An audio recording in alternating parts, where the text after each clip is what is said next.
energy into webcam microphone up close. Webcam microphone up close.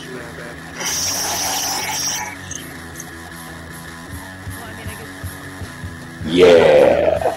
At the age of 19 in 1962, she was a... See, but I have the files.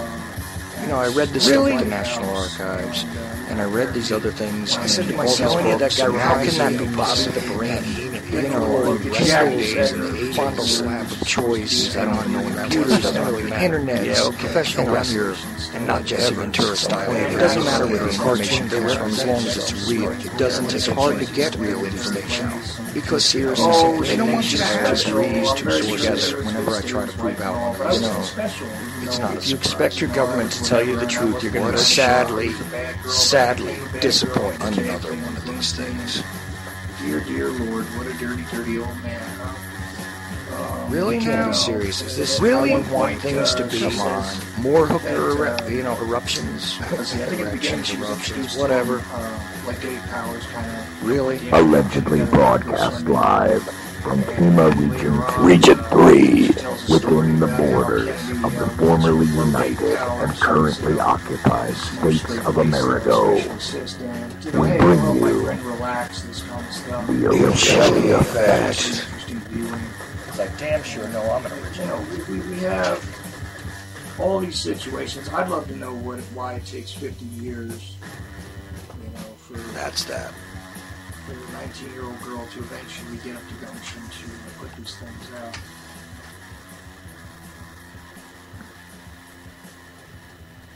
And good evening to all of you listening on UCY.TV radio. This is the Ochelli Effect. I am Chuck Ochelli, your host. Oh boy. I did a 9/11 show on Thursday, obviously for the 13th anniversary, which, ended up turning into something else toward the end there.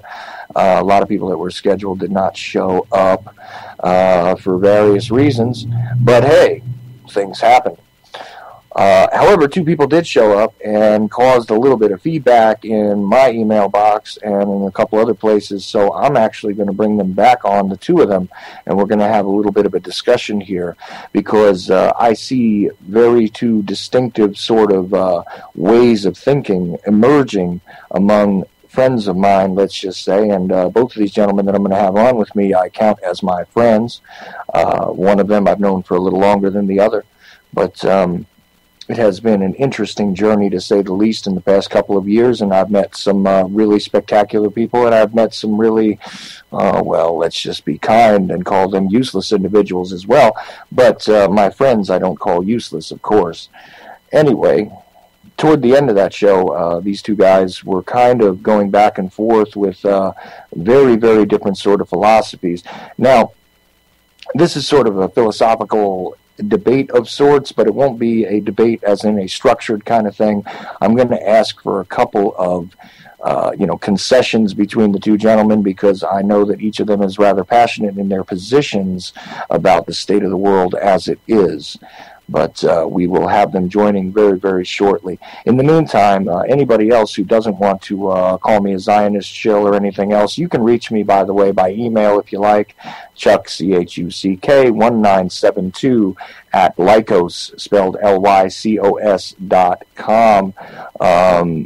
Usually all I get is nasty messages there, but whatever you want to send, I will read it, and because I'm a glutton for punishment, I'll probably respond to it. Okay, so in the meantime, we watch the world evolve or devolve, depending on how you want to look at it. We take a very serious, strong look at the conditions and what contributes to them. The psychosocial events aside, there are monetary events, there are political events, there are military escapades going on throughout the planet, of course, and we have the re-emergence of another narrative in the war on terror, with yet again another one of these constructs that we supported and armed and everything else. And of course the solution will be to continue the streak of madness and arm some other people that we consider to be moderate at the moment, and of course we watch the beheading videos, which who knows exactly how legit they are, and all that kind of good stuff. But then again, how legit is anything in the world at this point in time, right? So, I don't necessarily share the exact views of either one of my two guests tonight. I want to say that right out front. I'm going to try and just referee sort of between the two. I do, however, feel a kinship to both sort of points of view. I mean, there is a rather gloomy horizon approaching us in one way. In another way, though, I don't see the need to embrace the negative, and neither embracing the negative nor recognizing it, are bad things in any way, shape, or form. Of course, we all know this, because otherwise I really wouldn't have much to talk about on this show, would I? So, I want to thank everybody who has decided to join us and listen tonight, especially on the UCY.tv page, which, by the way, in case you're listening to this further downstream, if you go to ucy.tv/TOE, you'll see archives there with MP3s. If you go further to the bottom of the page, you might be able to catch the link to the YouTube channel to catch up on other shows, etc., etc. Lots of interesting stuff, and it's always seeming to evolve, trip on the tongue number one. It's always seeming to evolve, on the UCY.tv website. And, of course, there's the chat room there with lots of interesting people. I'm sure there are some in there now if they have not fallen asleep during Tarpley or whatever was on before me.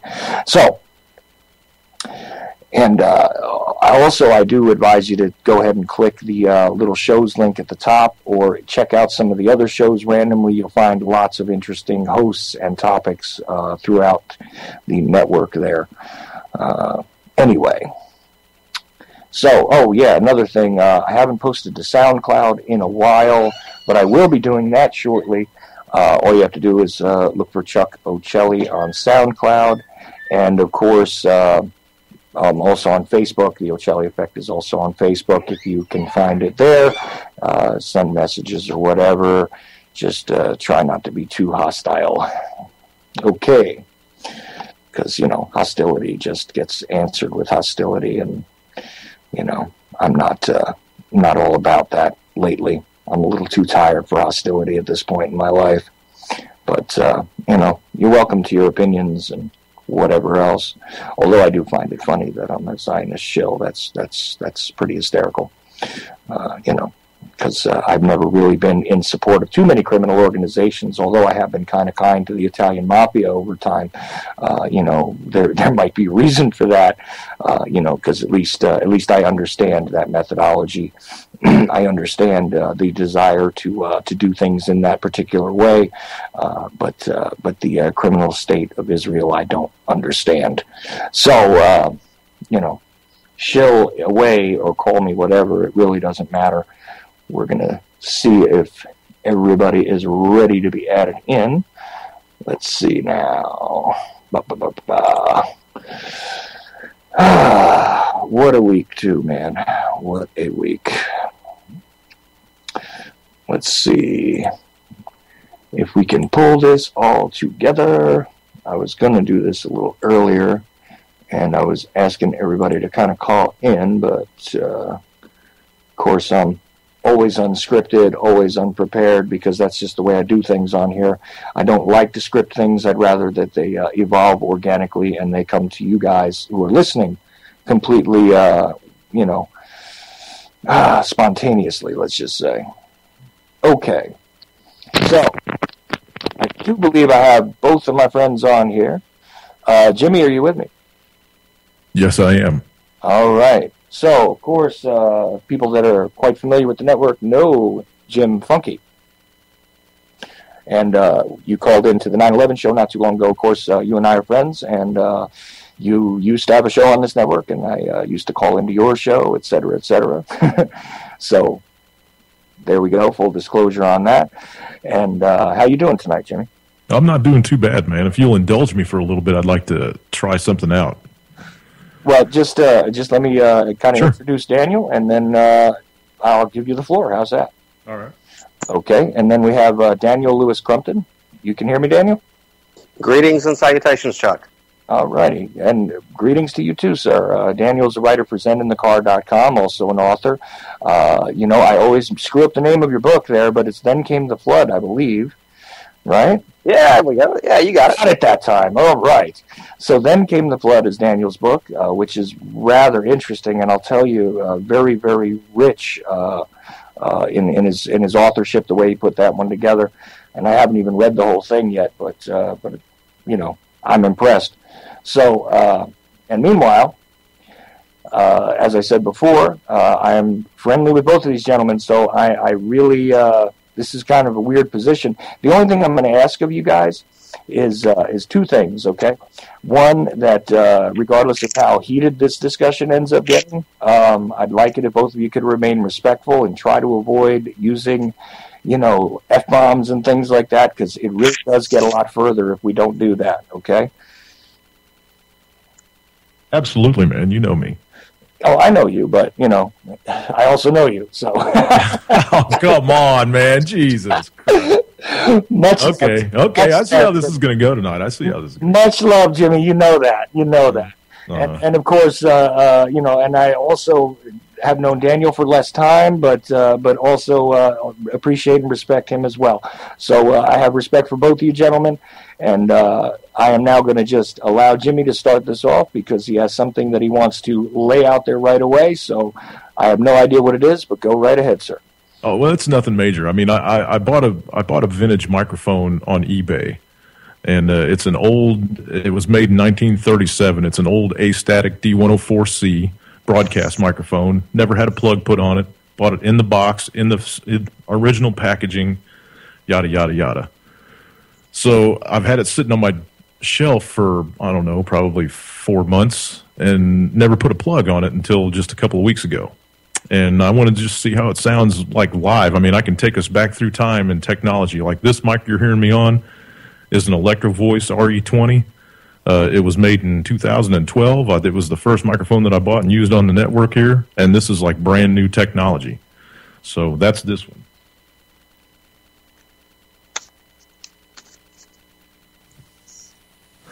And now I also have this one. This is a Samson. This is a recording mic for doing music and stuff like that. This was made in the 60s, I think 64, 65, something like that. I found it at a pawn shop.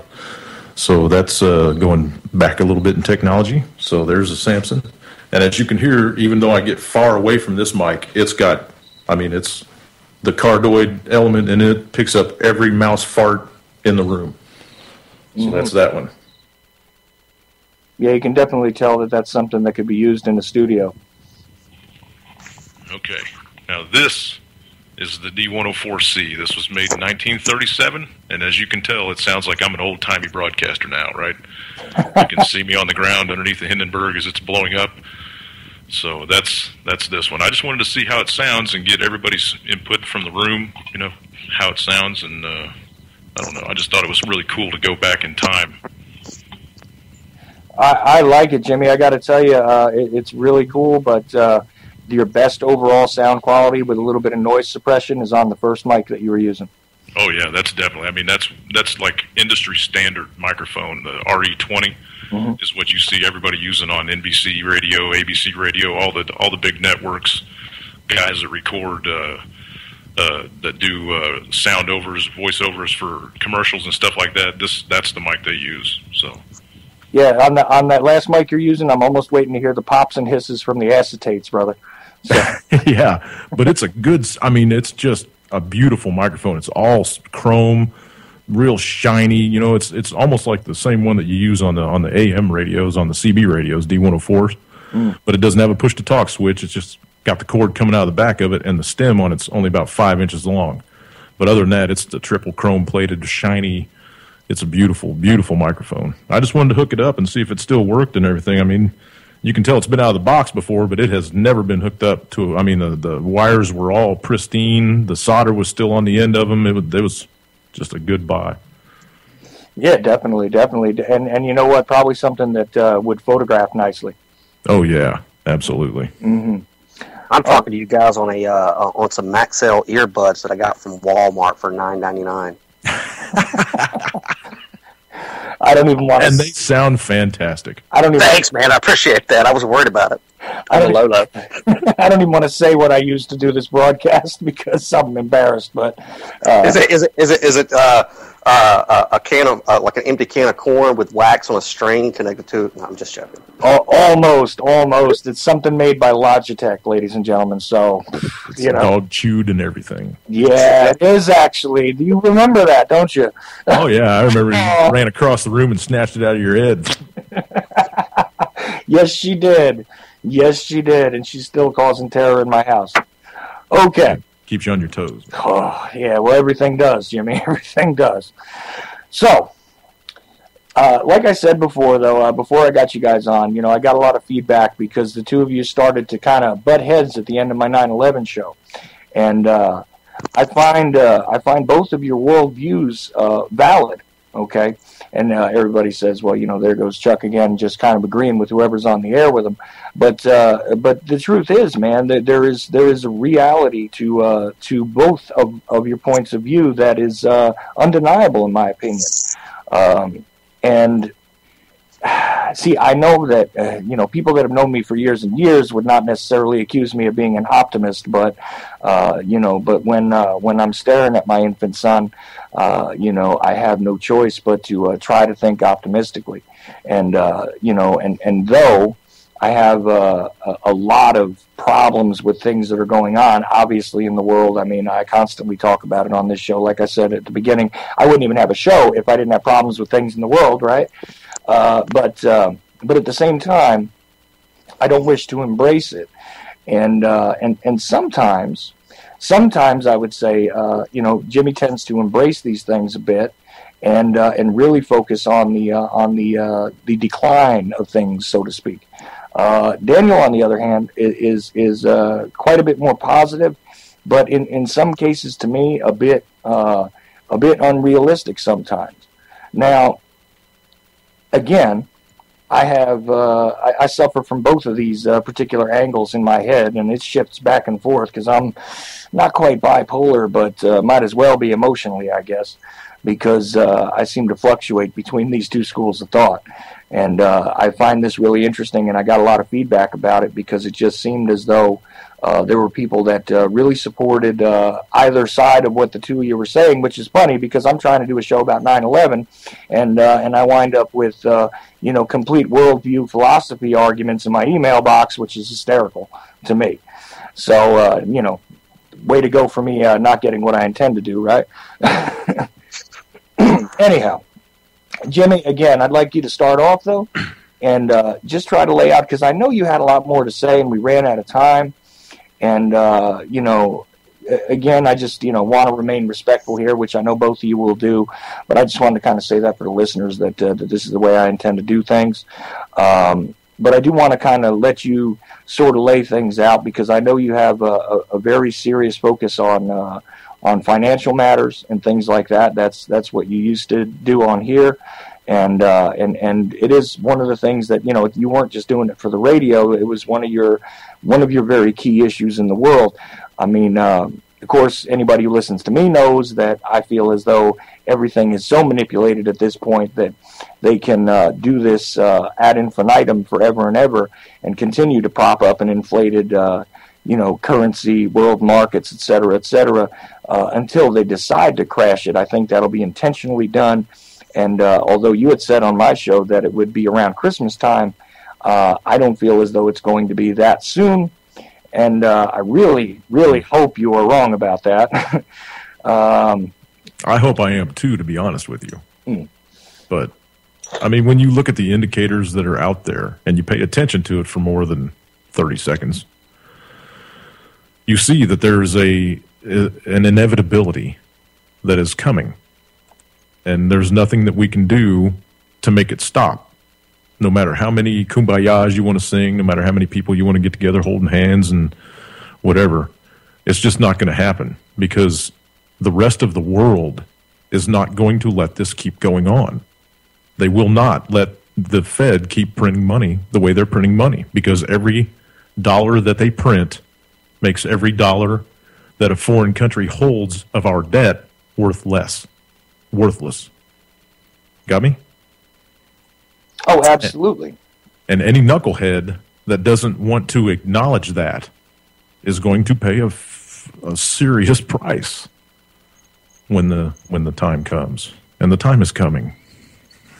Yeah, see, my counter to that, personally, is that this has been going on for quite a while, and I heard people, in the 90s on shortwave radio that were basically saying the same thing, that it was going to come. No one, let me just throw this in here. No administration until the Hussein Obama administration has spent more than $2 trillion a year. Not even W. He didn't even spend that much. Okay? Right. Broncos spending willy-nilly, and the rest of the world sees it. All the other people that hold our debt, China, Japan, amongst others, I mean, those are the two largest holders, are not going to take it. Putin's already said that you can't use dollars inside Moscow. No transactions can be done inside the city of Moscow in U.S. dollars. And they just signed a big deal between them and China that every bit of their trade, I think 45% of their trade is going to be done in rubles and yuan, no dollar. And there's 28 other countries that are de-dollarizing as we speak too. So,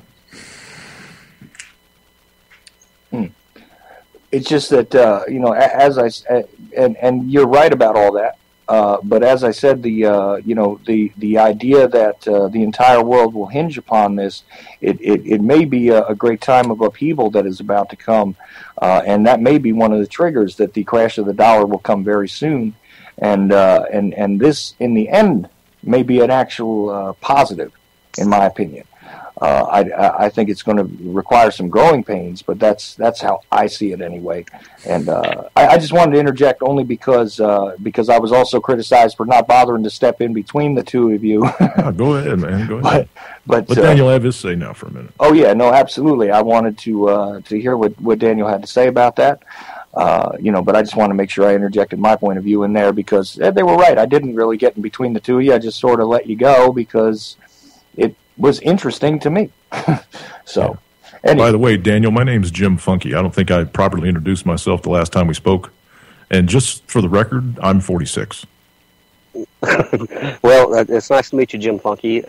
Your age really means nothing to me. I know kids who are smarter than me and probably smarter than all of us put together. I don't see them starting any wars, on the playground. But it's nice to meet you. And I'd have to say that to an extent, I do agree with you. I believe that the current monetary system that this country and this world is on is going to collapse. I believe that. I believe that's a good thing. I think it's a positive thing. Is it going to happen before Christmas? I don't know. I mean, I'm not a financial analyst. I don't know. But I think that as a people, as a society, what we really need to do, okay, we understand that it has to come to an end. You can't print money out of thin air and then charge 99 cents on the dollar for, debt and expect for it to self-sustain. You can't expect that. So I think all of us agree that it is going to come to an end.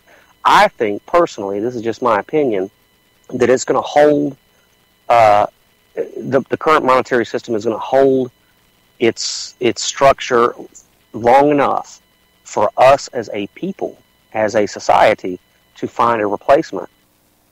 So that, after we shed ourselves of this fictitious notion that the Federal Reserve is printing actual money, until we can find a proper replacement to sustain society, I think it's going to hold.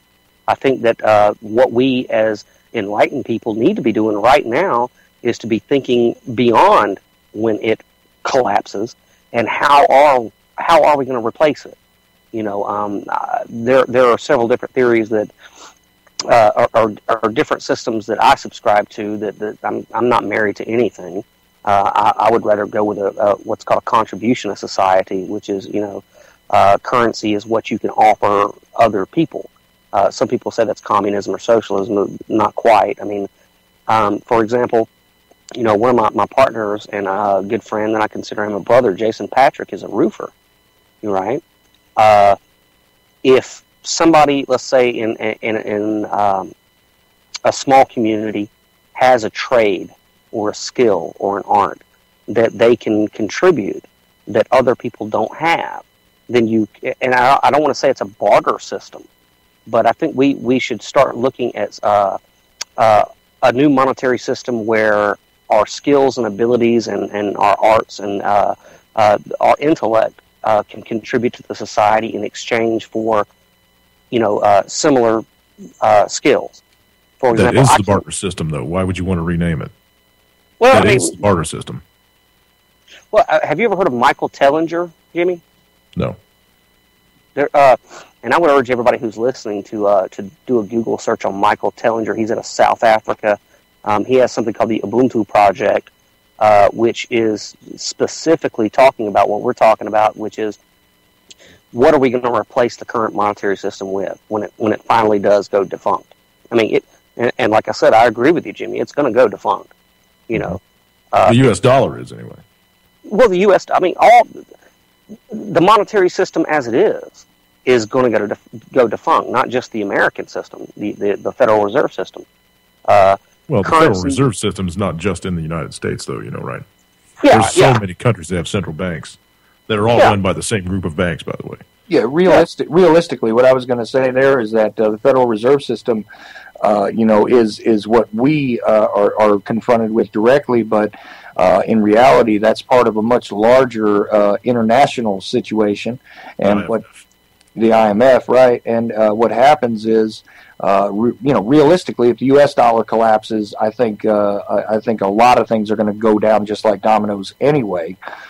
Regardless of how they try to decouple themselves financially at this point, I think that anybody that believes that to buy rubles and yuan is going to save you is not going to work either. I think that it'll all topple if it's not all flowing the same way.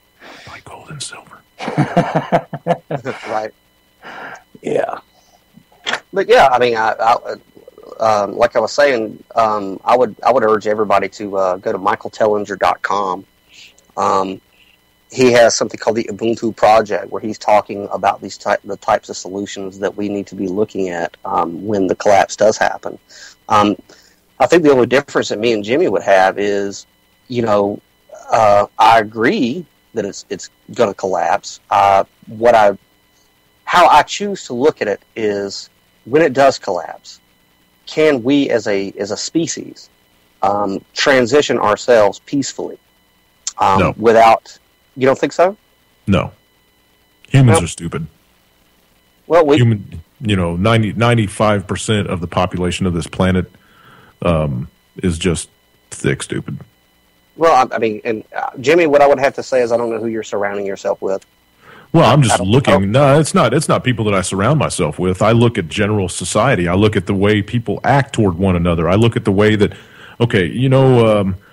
when people got to the point, and it's almost all over the planet now because the United States has pushed our shit on everybody. I mean, everywhere across the world. You can go into the middle of South Africa and find some jackass wearing a Nike T-shirt, right? Okay. So, society has fallen so far that we love things and we use people. And it should be the other way around. We should love people and use things, because that's what things are designed for. They're designed to use. But everybody loves their iPad and they love their iPhone and they love, it's ridiculous, man. It's ridiculous. And it's like that all over. And if you can't see that, man, open your eyes, man. We need the reset, man. We need the reset. I can see it, and in my everyday life, I do come across people like that. Walk into a McDonald's and try to order a hamburger or any other fast food joint, man, and the guy that you're standing on the other, or the girl standing on the other side of the counter, there's nobody home, man. You look in their eyes and there is no light on. There's not even a squirrel cage moving, man. They're. So let me ask you this, Jimmy. Whenever you do come across people like that, what do? I mean, do you look at them down through your nose and say there's no lights on, or do you try to do like the founding father said and maybe light a fire in their mind? Most people are blank because they have no inspiration. They have no one who's told them, "Hey, you're not just anybody. You're not just this person behind the counter at McDonald's. You're special. You're important. You can enact change." I mean, how do you approach those people? To me, I did a show for 2 years, man. For 2 years, trying to wake people up. And I've been trying to wake folks up in my life, the people that I touch on a daily basis, for probably the better part of 15. So, well, I'll tell you my experience. I've been walking this path for a little bit, and every single person that I come across that I give a little piece of information to, when I check back with them, they have progressed in their thoughts and in their consciousness, and they've made progress. So, I think it's a matter of perspective. Welcome to the 1%. Well, you can say that, but I feel that if you instill people with inspiration and you instill people with hope and solutions, then they are more likely to join, the cause that you're trying to push towards, than if you constantly, are, and I'm not calling you out as, a pessimist, but no, I'm a realist. A realist, okay. But I have seen what inspiration can do to other human beings. Oh, so have I, man. I was starting all this stuff back when I was your age. You get where I'm going? Okay. Yeah, sure. So, I mean, I've been around the block several times. I've done things that you probably never even thought of doing. So there's a part of me that, I mean, it doesn't always come out on the radio. Sometimes it does. I mean, Saturday nights we kind of got a little unwound on here and had a little fun and cut up and stuff. And I'm a pretty funny guy. I mean, if you watch some of the stuff I type in the room, I try to make my point as funny as possible, but not always, And then the reason that I want to make it to the other side, okay? I really do. I want to see what comes after the shit hits the fan, because I do believe that it's going to be a different planet, and people are going to respect one another again, and people are going to start living in love, and I would say, not living in fear. I would say that it already has, and we were discussing 9/11 the other day. I believe that, it already has hit the fan. It's not gotten as worse at its worst, though. You know what I'm saying? It's not even close to touching its worst. Well, no, the bad parts here, the really, truly, deep, serious upheaval has not really come to pass, in my opinion, so far. It's not as inescapable as the system appears to be at the moment, right? So, but here's a good point that I think both of you are trying to make. And maybe Jimmy got a little discouraged, with what he was doing. But the fact is that sometimes you plant seeds in somebody's mind and they grow later. You don't necessarily see the immediate, reaping of what you have already sown in somebody's mind all the time, And that is possible as well. There is a long-term effect that you have by putting these things out there. And you may light up, 10 people that you'll never even speak to or see by doing this kind of stuff. You know what I mean? So, I wouldn't say, a lot of times, it sounds like you're saying, well, I tried, and you didn't quite get through to anybody. Well, you did. Actually, I'll tell you something. You changed my thinking on quite a few things, Jimmy, personally. You know what I mean? And, I came into this with a distinctive personality, but part of what I have learned to accept about the world around me actually came from you, to be honest with you. So, you were one of my teachers, you understand? Okay? So don't ever think that you didn't make a difference with what you did, okay? Okay, thanks. I appreciate that, man. And I know I've helped some other people too. I'm not going to say that everything I did was for naught, because it wasn't. I enjoyed the shit out of doing my show, and I'd like to do it again sometime in the future. Maybe not on this network, but somewhere. But it's a challenge when you walk around and you see all of the sleeple out there. That's understand, and sometimes that can get discouraging. And me and Chuck were talking before the show, and I do want to bring this up because it was something that was very passionate, something that I feel very passionate about before. As we are describing the event of change in different ways. Some of us are looking at it through one pair of glasses, and some of us are looking at it through a different pair of glasses. Some of us are looking at this change as a doomsday thing. I choose not to do that. I choose to envision what we can become as a people after this system falls, because it will fall. But there's a quote, I don't know if you guys know the author, his name is Paulo Coelho, and he has a book called The Warrior of Light. And I think that it's very appropriate that as we go through this transition that we're going to go through, whether it be financial collapse or, governmental collapses, global collapse, whatever, is that we have to maintain a perspective of each individual that we see as a human being and treat them that way. I think that's going to carry us through. I think that can carry us through to a peaceful revolution. But there's a quote, if you guys don't mind, I'd like to read it from The Warrior of Light. It says, "The warrior of the light knows that everyone is afraid of everyone else.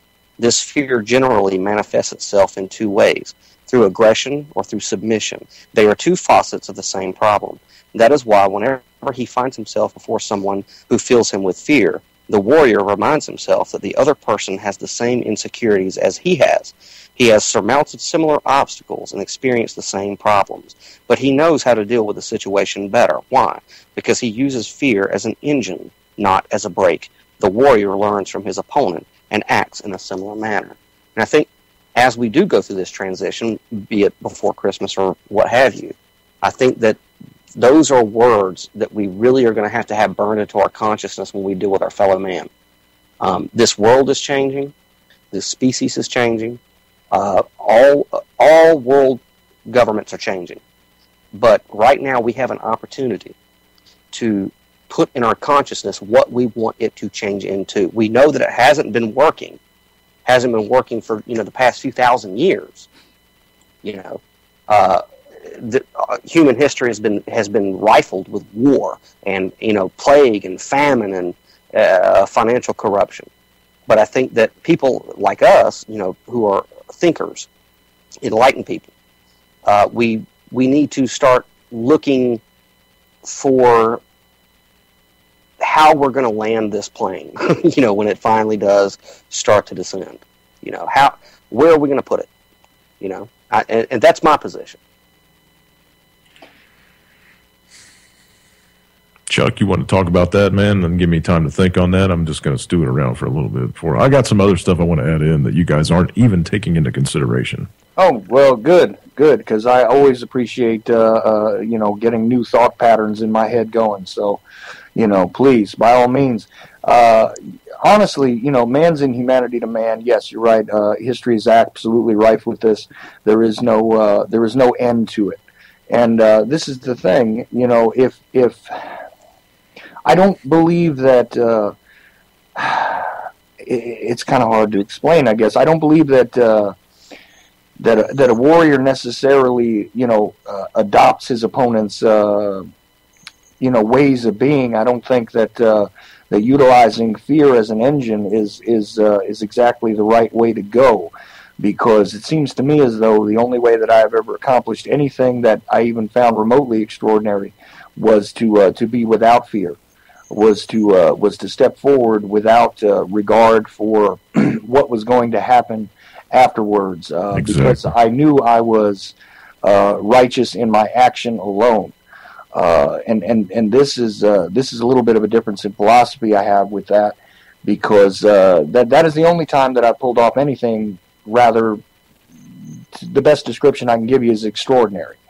Is when I did not even consider fear. It is difficult. Once you jump into the breach and the fear starts creeping up the back of your neck, that's when you use it. That's when you use it to make you focus and stay focused on what your objective is. Fear is a self-defense mechanism. I mean, it's a self-defense mechanism, but some people choose to use fear as, like Paulo Coelho said, as a brake, where they stop trying to enact any kind of change. I think what Paulo Coelho was trying to say with that was that, when fear does pop up, I mean, we all have fears. We have fears of personal finances. We have fears of, personal relationships, fears of, global collapse and all that. So it's, what are you going to do with that? When that emotion does pop up, when that frequency does pop up, are you going to channel it into going into a cocoon, a coma, inaction, or are you going to take it?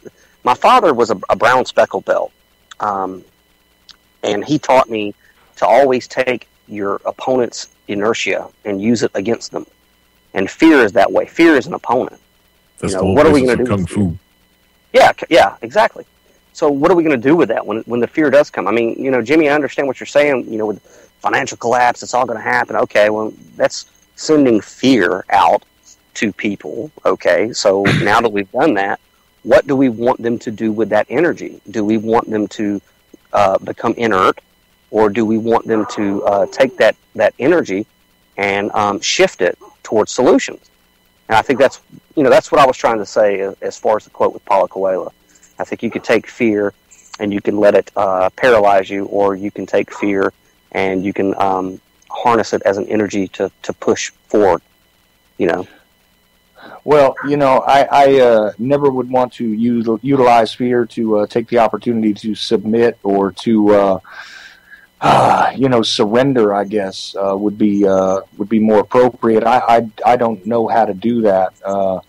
My mother never said very many kind things to me, but the one of the most interesting things she ever said to me, after being kind of stunned by something that had occurred, she looked at me and said, the only reason why you continue to survive certain things is because you are simply too stupid to lay down and die. And that sounds kind of funny, but it is part of my character. I refuse to lay down and stop breathing. This is the only thing that has kept me surviving through a great many things. And if it does come to, in my lifetime, if it does come to it, where we're going to have a serious hiccup, a serious growing pain in the evolution of the species. I think that'll be one of the things that keeps me going, is just that very visceral sort of part of me that just refuses to give in to that which is trying to take me down. And but again, I can't subscribe to the idea of utilizing fear the same way. I know it can be a good focusing mechanism, as Jimmy said, but to be honest with you, a whole lot more is accomplished when you can absolutely remove it from the equation. So that's just how I see it. But anyway, Jimmy, did you have something you wanted to add there? Well, the one thing that I want to add in and ask Daniel about is, are you preparing yourself for the other side, Daniel? Are you preparing yourself for after the dollar collapses and you can no longer buy fuel and buy food, and the power plants don't work, and when you turn your tap on, you don't have any water and stuff like that? Have you done anything to prepare for that? Not one bit. So how are you going to make it through that? Like I told a story the other day, I think it was on Chuck's show, I'm not quite sure, but I had a discussion with my partner, Jason Patrick, not too long ago, a few years ago. We were talking about preppers and preparing for the collapse, and this is just my perspective. I don't ask anybody else to subscribe to it. It's my own personal path, but I told him, I said, he asked me the same question you just did. Do you have food? Do you have ammo? Do you have water? I said, no. Are you getting any of it? Nope. He goes, why? And I said, well, this is me, okay? I walk out, and right now we're in September, we're about to hit fall, and I see all these birds, and no leader bird has to get up and say, we have to fly south. They just go. They are in tune with this higher force, this divine calling that just tells them you need to go. That's the way that I choose to live my life. It's the way that I've always lived my life, and it's always worked. So when the dollar does collapse, and I'm not saying this is for everybody. Not everybody can walk that type of a path. If it collapses, then what I'm going to do is what I do every day, wake up in the morning and trust the divine force to guide me to, where I need to go and to what I need. It hasn't failed me thus far. I've been in some situations personally that, could seem like a complete collapse, and that force has always, guided me through. And so I will continue to follow that. Now, am I saying that everybody should do that? I would wish it. I would wish that everybody could be in tune with that force.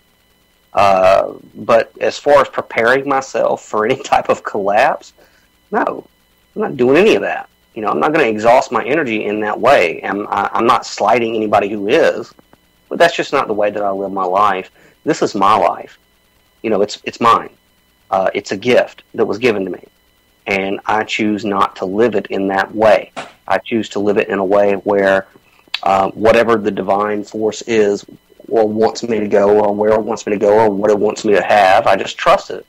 You know, I'm a very deeply spiritual person, so I believe in soul contracts and things like that. And, you know, I believe that I'm here at this particular moment in world history and in American history for a reason, and to set an example.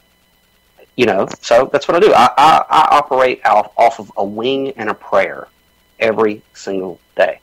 Are you married, Daniel? I'm divorced. You have children? I have 2 dogs. 2 dogs. Well, they can probably handle themselves. Yeah, so you're just, I mean, you're just on your own, right? You're taking care of yourself. You know, no, I have dependents. Who? I take. I mean, are you taking care of your mom and dad? I take care of my mother, and my brother. Yeah. Okay. Are they of the same mindset that you are? Yes. Okay. So everybody's full on aware of what's happening and what's coming, and you're all gonna just play it by ear. Yep, pretty much. That's kind of the way we live. I mean, here's the thing, Jimmy. I'm free. I don't have to fight for freedom. I am free. I have claimed that. The people who are dependent upon me have claimed freedom, and whenever you claim, you know, that type of a mentality, things like, you know, stocking up on food, that goes out of the way, because I am free from any type of control system. And, you know, and like I said, I'm not trying to slight anybody who is a prepper or anything like that, but it's a Where you live system. at? I'm in Georgia. You're in Georgia? Are you Are you close to a big city? You out in the country? Warner Robins. That's close to the big Air Force base. Oh, okay. Have you built anything recently? Built a patio or a deck or a garage or anything? Not recently. No? Okay. Have you gone fishing or hunting? Yeah, I went fishing not too long ago, as a matter of fact. Did you have to go get a license? No, I didn't get a license. I don't have a driver's license. You don't have a driver's license? No, I refuse to. Do you drive? No, I travel. Okay. In a motor vehicle? In a car. Okay. Black's Law Dictionary says that the legal definition of a driver is somebody who uses the public roads for commerce. I don't do that. Commerce. I mean, you can still say I drive a truck, I drive a car, I drive a motorcycle. That doesn't matter. So long as you're not engaged in commerce, then they have no jurisdiction over you. Yeah. Right. So yeah, I don't have a fishing license. I don't have a driver. I mean, you drive a vehicle that has a tag on it and has insurance and everything, right? I operate a motor vehicle or several. Right. None of which are in my name. No. Oh, okay. I got you. You drive other people's stuff. Okay. Cool. That's cool, man. That's cool. I mean, until the day you get pulled over and they roust the shit out of you, then you're all good to go. Been pulled over several times. They cannot write you a ticket if they don't have your signature on the contract. The DDS we have what's called the DDS in Georgia. This is actually why I was reported to the Department of Homeland Security. Hey guys, glad you're listening. Yeah, they're listening, no doubt. Yeah, they're listening.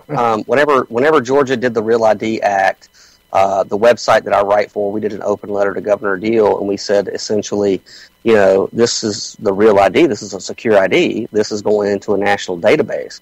This is against my First Amendment. You're trying to become God. And so we wrote an open letter to Governor Nathan Deal, and we said, look, we're not going to do this. This is a violation of our First Amendment.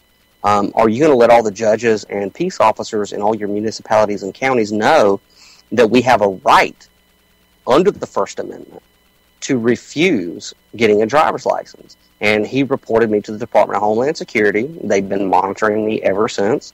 I still have not gotten a driver's license and will not get a driver's license. And I've been pulled over before, and the only thing that the officers have said is, well, shit, Your signature is not on any DDS contract. The DDS is a privately owned corporation. You can't be forced to contract with a privately owned corporation. About 70% of the police departments in the U.S. are privately owned corporations now. People just don't know it. Yeah, probably a little bit more than that, Jimmy. Probably a little bit more than 70%, I would say. Most of them, the majority of them have filed bankruptcy if they haven't already gone through it. Yeah, it's a scam. I mean, what you're dealing with is you're dealing with corporations, corpse. It's a dead body. Mm-hmm. Me and everybody at ZenMcCar.com have been to the Houston County Detention Center, and they keep, I forget how many cell blocks are on that stupid thing, but, they keep so many men in every cell, and they charge the city $70 a day per head. It only costs them $6 a day to feed and clothe and shelter them. This is a machine. Mm-hmm. It's a machine. And, like me and you were talking about, it's all based off of this monetary system that is going to collapse, but my position is, what we as the spearheads need to be doing is thinking about the solutions and the replacement for when it does. Okay, let me take this a little bit farther then, if I could. So let's go. Okay, we're post shit hits the fan. Okay. It's been 3 weeks on. The dollar has collapsed completely. Loaf of bread is probably $25, $30. Gallon of milk, same. There's nothing on the shelves. There's no fuel to be had. There's very little traffic on the roads any longer. But there's this group of scavengers, right? And they're going house to house, and they're trying to find stuff to feed their families and blah, blah, blah, blah, blah. When those people come to your place, what are you going to do? Seeing as how you don't have ammunition and you don't have supplies to barter with or something like that. You know what I mean? What are you going to do in that situation? I'll say I have enough ammunition to deal with those guys. Okay, if need be. But unless you're talking 10,000 rounds or better per weapon, then I think that you're overestimating yourself. Well, just speaking as a military man. I got you. Former military man. I would say that, like I was saying earlier, you could put so much faith in a bullet, but I choose to put my faith in something bigger than that. A divine, and like I continue to say, I'm a very spiritual person. I believe in divine protection. Look, my life was given to me by this force, and it will be taken away from me by this force. In the event that somebody does come up to me after a collapse, we'll just see what happens. What if your force decides to take it from you on that day by having you beat to death by a group of individuals that want what you have? You see where I'm getting? Yeah. Well, that means that was the end of my contract. I'm done. I can't control that. Okay, man. If you're that cool with it, then good on you, man. I just believe in a different mode of operation. Prepare for the worst, hope for the best, and live your life. Well, I believe that's what I'm doing. That's the way I live my life.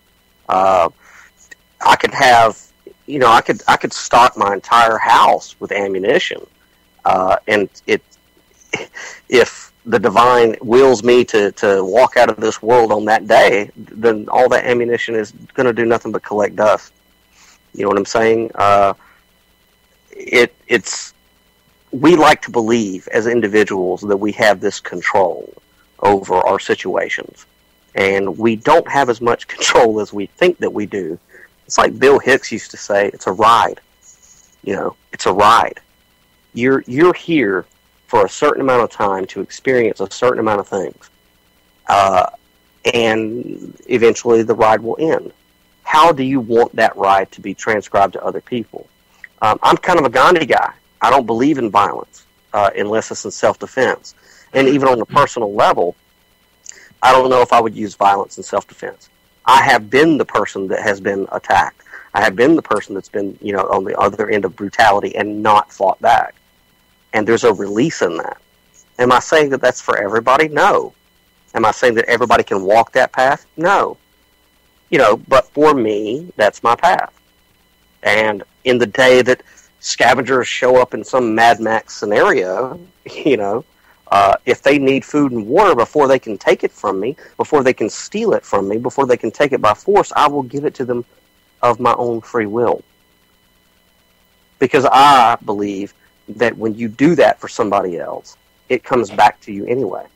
So, no, I don't think that there's any situation or scenario where anybody's going to come to my door and try to take anything from me by force, because I'm going to give it to them anyway, willingly, even if it's the last resource that I have. Why? To show them we can be better than this. We don't have to do this. As a species, we don't have to do this. We can just be benevolent to one another and kind to one another. And in doing that, that's how you build what human evolution is going to next, by benevolence, not by force. I think you're missing another big point. And I don't know if Chuck wants to go in this direction or not, but I'm just going to throw it out there and he can put a break on it if he wants to. There are more than just humans in the equation here. Some of the things that you're seeing happen on television, if you watch television, those things aren't being done by humans. Those things are being done by,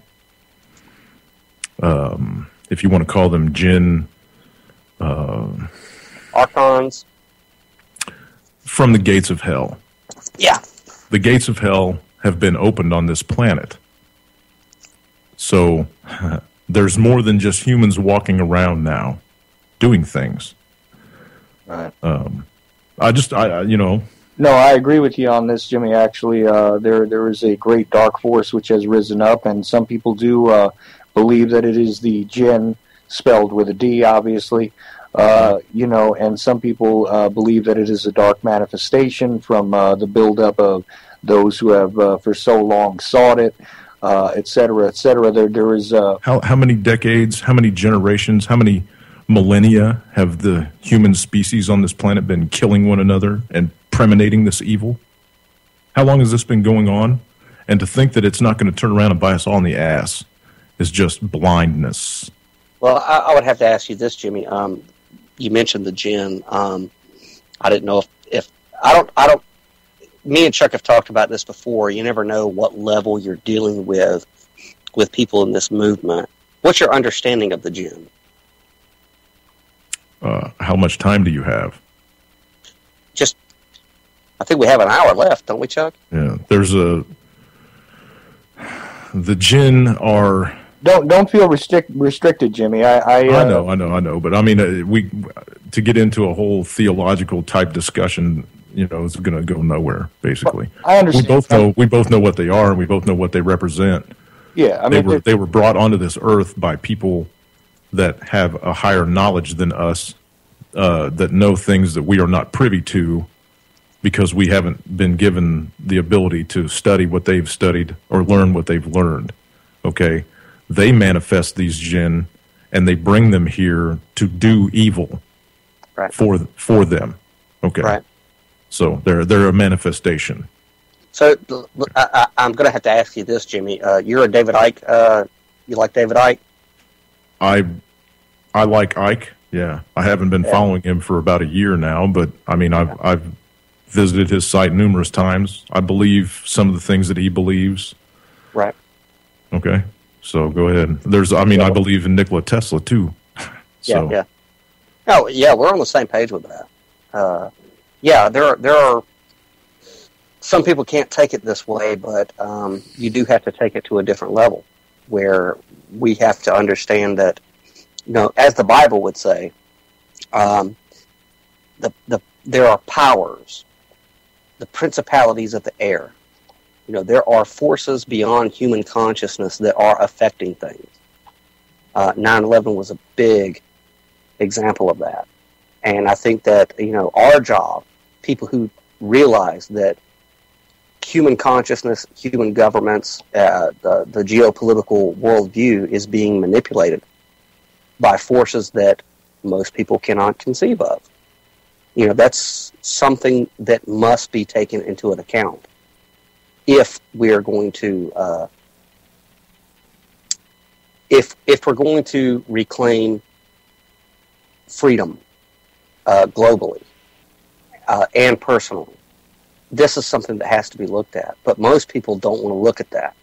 You know, you mentioned the jinn, and I could tell right away about 50% of the people who were listening just dropped off because they have no idea what the jinn are. You know, they have no idea what the archons are. You know, they're looking at the world through, you know, whatever particular lens, and they don't see that this is connected to higher consciousness. And most humans, like you said, and I agree with that, most people don't know what we're talking about, you know, especially when it comes to that type of thing. But it's something that must be incorporated into the discussion if we're going to have any kind of change. No, absolutely. And historically speaking, you know, not just the jinn, but there are many different manifestations which have been brought to bear on world events, in my opinion, especially during the 20th century. There was an extreme rise in that stuff. And, you know, I've said this before because a lot of people start to bring up, you know, the Aleister Crowleys and this and that. You know, as far as I'm concerned, Crowley was essentially a charlatan, you know, and that's just the way it is.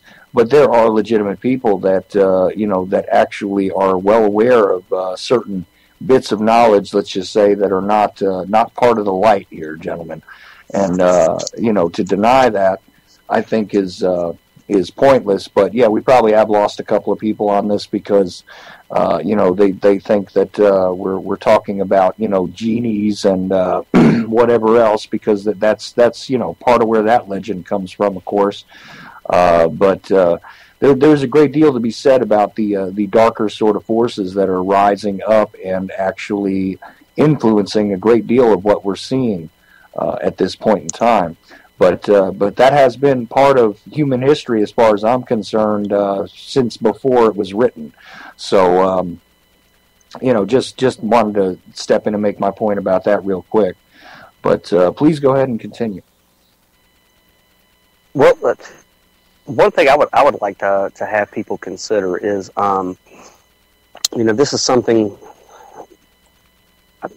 I'm pretty sure the crowd that I'm with tonight is able to keep up with it. But if we go back to the New Testament and we talk about Yeshua, or who most people call Jesus, you know, he had a lot to say about the temple, you know, King Solomon's temple.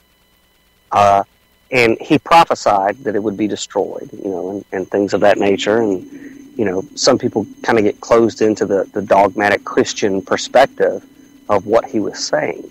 But if you actually stop and you do a little bit of research and you look at the Temple of Solomon and the Ark of the Covenant on a scientific level, you found out that this thing is a electrical capacitor. I mean, this thing, you know, the Ark of the Covenant itself was very scientifically put together to utilize energy in a certain way. And then you have this temple that is, you know, in Jerusalem, that is an amplifier, right? And I find it funny, once my ex-wife took me to Atlanta,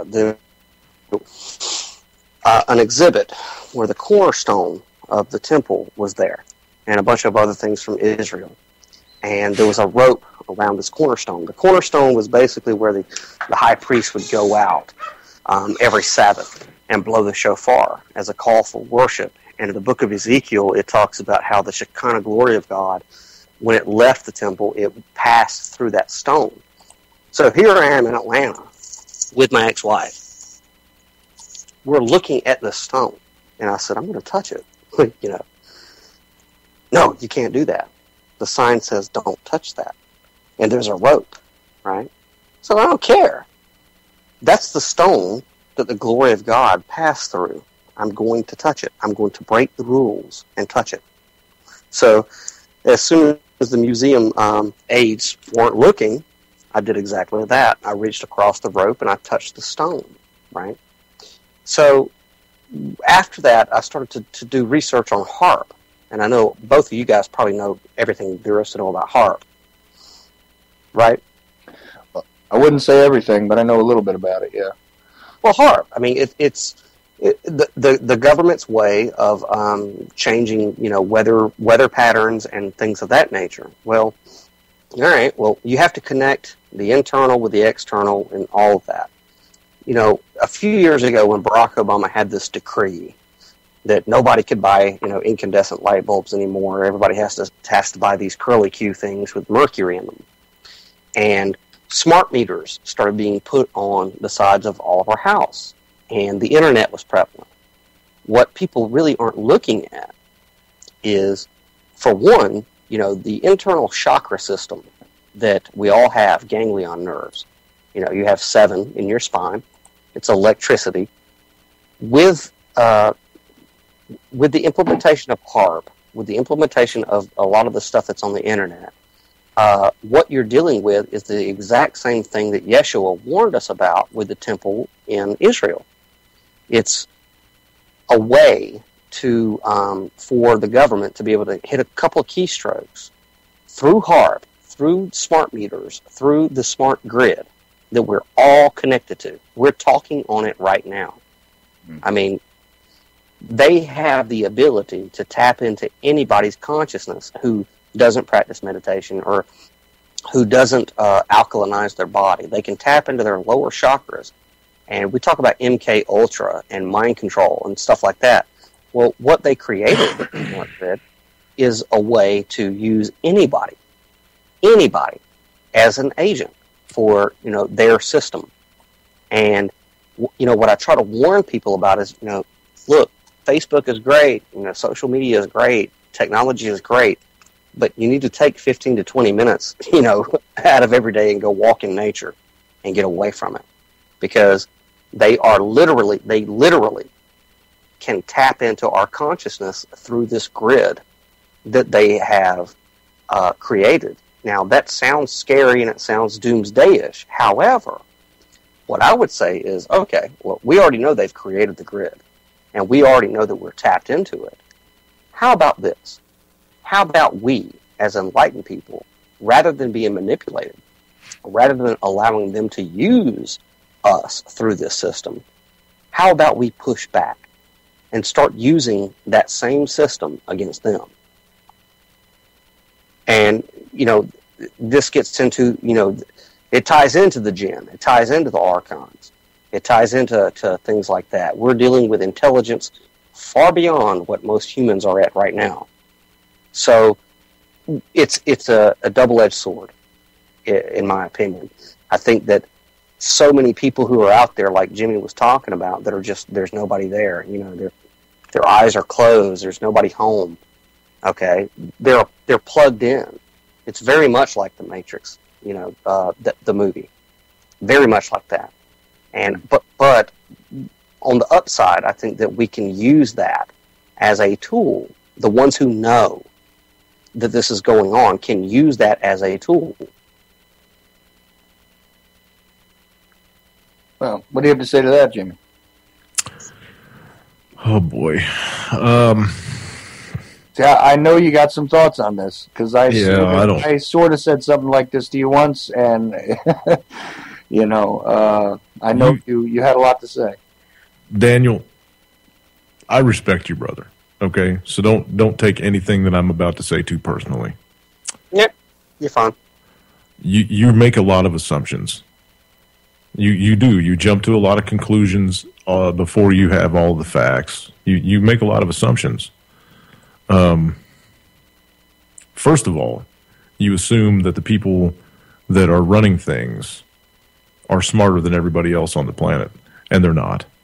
There are plenty of us out there that try to at least stay 2 steps ahead of them. The only reason that they're in control is because they've got all the power, they've got all the money. But we live our lives the way we want to. Now, this grid that you're talking about, I'm not tapped into that grid. I've got internet at my house, but I don't have Wi-Fi. I don't have a smart meter on the side of my house.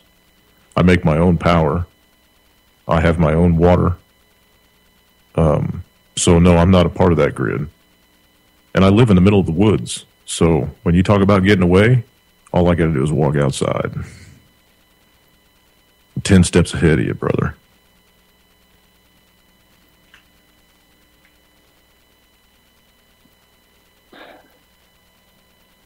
Yeah, Jimmy has already kind of extracted himself from a lot of this stuff. Unfortunately, I haven't been able to do that. but yeah, this is all true. So, what do you think of that, Daniel?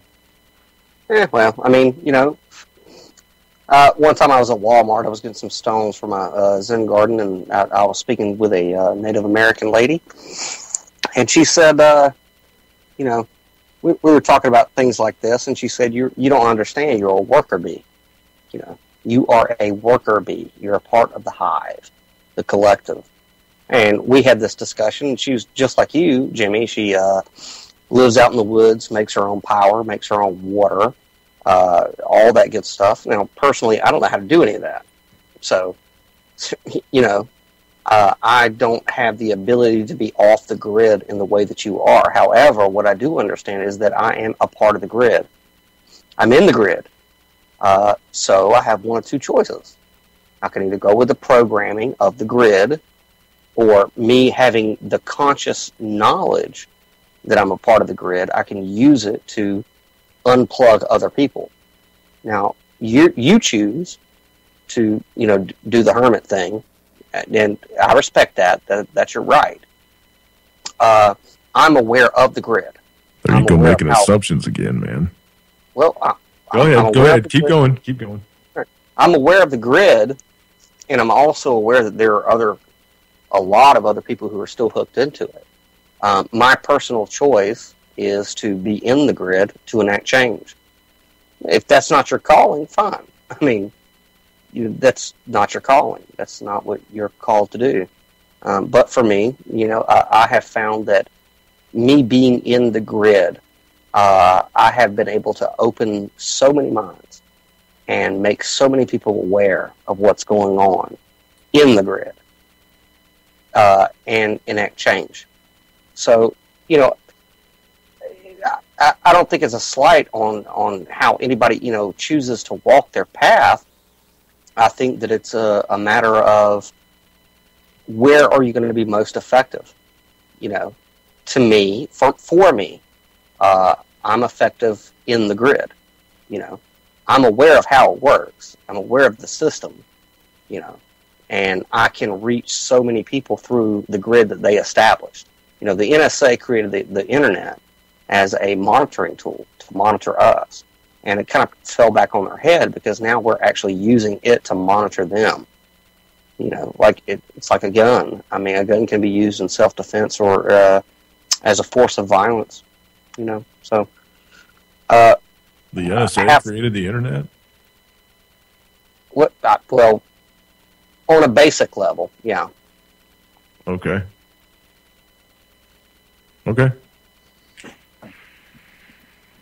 Well, see, the evolution of the internet is something that's pretty interesting. My understanding is that it was originally developed as a military tool. That's right. And it was the ARPANET. That's right. It was created by DARPA and the military. Right, designed to originally the idea was to make logistics a lot easier regarding operations. If I Covert communication. Yeah. Right. This is where it came from. But in a way, though, I mean, all of those agencies are intermarried. And, the NSA from its inception was designed to monitor all electronic transmissions of any kind. At the time, it was mainly radio transmissions when it was first brought by the National Security Act, actually. But it's all part of the same machine, in my opinion. So, it's not too far off. Yeah, we're just talking about cogs in the machine. What assumptions are you talking about exactly, Jimmy? Because I mean, I know you said that you're assuming that the controllers are smarter. Simply by their success rate so far, I would say. I don't think that's a poor assumption to say that the controllers happen to be smarter at the moment than the majority of people out there. I don't think they're smarter than I am, I don't think they're smarter than most of the people that I consider my friends nowadays. But the fact is, they are smarter than the majority, I think. Well, yeah, but that's not everybody, right? That's not everybody. No, absolutely. Right. Okay. So, and the other assumption that he just made was that I was a hermit. Now, I don't know what you did today, but I jumped on my Harley and I drove through 7 different towns all day long, put about 400 miles on my bike. I don't think that's being a hermit. I go into town probably 3 times a week or more, you know. So I'm not a hermit. I got a girlfriend. She's got 3 kids.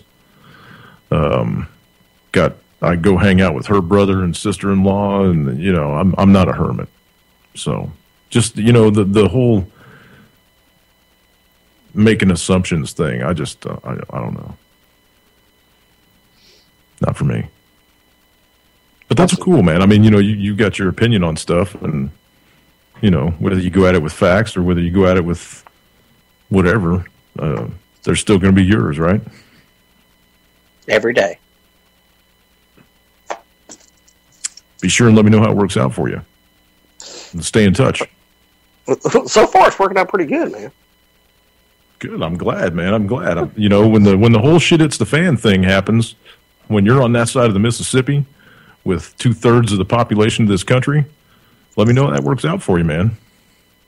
Well, I mean, you know, that's what I'm here for. I mean, I'm here to make sure it doesn't turn into some horrible apocalyptic Mad Max thing. This driving force that you let lead you through your life, yes. You don't think that it's ever tapped you on the shoulder and said, "Hey, man, you might want to pay attention to the shit that's going on around the planet because it's going to get a little ugly here pretty shortly, and you might want to start preparing for something." You know, because when you run down to the Piggly Wiggly, there ain't going to be nothing there. Well, it's tapped me on the shoulder and it said it's about to hit the fan, but know that you're fine. That's what it said to me. Really? Yes. It said, you know, it's going to collapse. You're here for a reason, and don't freak out. Don't freak out because you're not in control. Nobody that you know is in control. I'm in control. And I've said, all right. And I've kind of submitted to that. I wasn't making an assumption about you being a hermit. You know, that I hope you didn't take it the wrong way. When I say hermit, I mean, you know, somebody who lives out in the wilderness. I wasn't meaning that as derogatory or anything like that. I live in a metropolitan area, and, you know, I do a lot of social media, and I'm connected to the internet in that way. People typically, like you're talking about, who, you know, live out in the woods and, you know, create their own energy and their own water and things like that.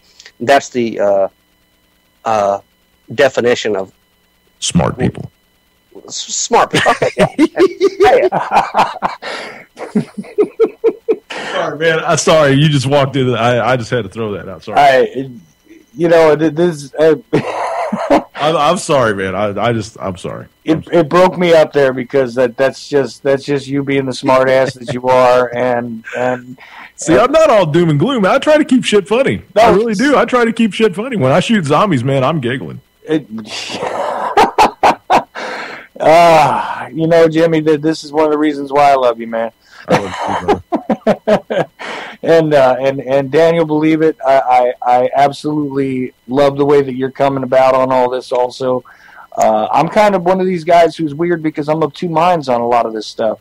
And don't get me wrong, Daniel, I'm not throwing stones at you, brother. I have all the respect in the world for you, and I would like to actually carry on conversation with you off the radio, you know, just you and I, because I'd really like to get into all of the different martial arts stuff that you know, and how far you take that, you know, with all of your with the religious aspect of it. Because the guy that I learned from, I don't know if you know anybody in Goju, but Greg Henderson from Illinois, he's one of the youngest masters of Goju martial arts in the world, or he was decades ago when he taught me, and he was deep into the whole spiritual stuff and the religious aspect of Goju. Well, you got to be that way, and you know, I know people who are listening that, you know, a lot of people who were messaging me were like, "Oh yeah, you and Jimmy are going at it," but you know, I think there's a feeling of mutual respect, Absolutely, brother.